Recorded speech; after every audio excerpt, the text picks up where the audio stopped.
Alors on vient d'écouter le groupe allemand Cluster, le morceau un peu inquiétant et répétitif, alors j'aime bien ça, s'intitule Hollywood. Il ouvre l'album Zuckerzeit, sorti en 1974 sur le label Brain. Cluster fait partie de la nébuleuse de groupes allemands krautrock expérimental, c'est assez génial. C'est un peu moins connu que Kraftwerk, que Tangerine Dream, que Can, que Klaus Schulze, etc. Alors ça c'est assez ma came, j'aime beaucoup hein, le krautrock allemand.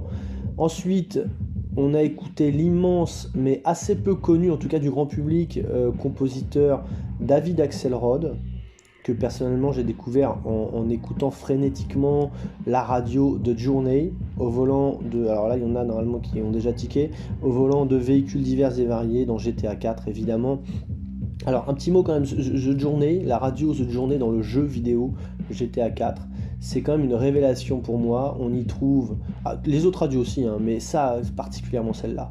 On y trouve Aphex Twin, Jean-Michel Jarre, alors ceux-là je les connaissais déjà un peu, hein, bien sûr, mais aussi j'ai découvert Global Communication, Michael Shrieve, Terry Riley, Tangerine Dream justement, et puis l'immense Philip Glass évidemment.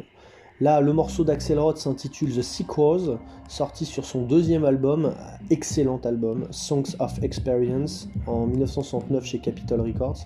Juste après l'album, en 68, Song of Innocence.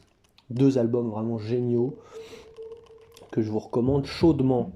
Enfin, on a écouté un groupe français appelé Space Art, que j'avais déjà diffusé lors du premier volet de la playlist. Le morceau s'intitule Hollywood Flanger, donc alors oui, il y a Hollywood, sur l'album Trip in the Center Head, sorti sur le label If Records en 1977.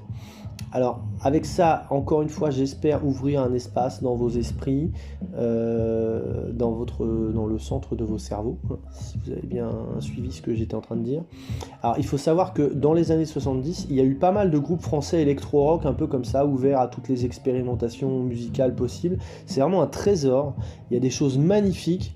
Je me souviens encore, c'est assez émouvant pour moi, lorsque, il y a quelques années, je l'avais mis sur mon ancien site, ça.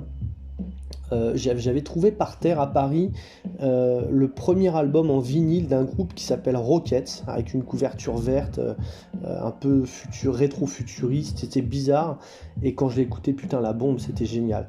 Et d'un coup je me suis rendu compte à quel point les Daft Punk, Pedro Winter, les Justice, etc., finalement ils ont bien pompé plein de trucs quoi. Voilà, on continue avec 5 morceaux, pardon. Je ne vous en dis pas plus, on se retrouve après, on fera le point, prenez du plaisir.